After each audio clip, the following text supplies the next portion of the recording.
kaayo nga Although nakikita pagka naman kuan natin na masaya sila pag pagkaluto gani ha. upload. Pero alam ko pinakatulog Sa balay pa rin kaon kababayan. itlog, sardinas, hotdog, wala isda. Eh wala may ipalit isda. may mga dilata kay makuha ra sa prinsa mga PO ka, nulbot nga dito. Kayo, tapos ang mahalaga, Ang pagbayad po. napag-vlog na tayo. At malapit ka na rin sumildo sa pagsasama sa ano, no? So, walang problema yan. Kaya natin yan. So, yun, mga kababayan. Ganito na lang.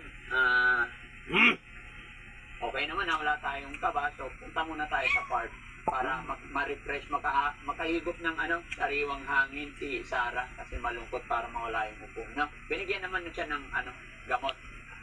Okay. So, bibilhin na lang. Di ba kayo bumili? May pera ka naman dyan. Di ba kayo nakabili? Di ba? Mas mura dyan. Namisog. Ha? O mamaya. Ito nga pang nauta na. Sige, so diretso tayo sa park para Nga bugnaw na. Hindi ko gina bugnaw kay magkuan akong tiyan. Giinit nga na ako ng kanon mo. Diya ba? Akong giinit kay bugnaw kayo. Okay? Okay. So, Sarah, okay ka na? Ang mga iro na ngatog ng uban sila wala na ngatog. Si Milky pinakagwapa sa ila kay na magbatang gi permi sa kaon.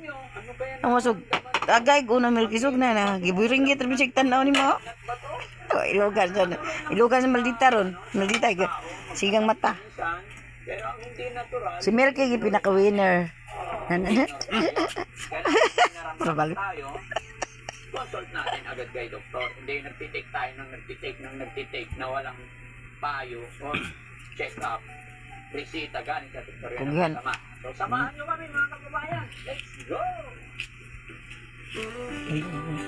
Diyan kayo. Okay na.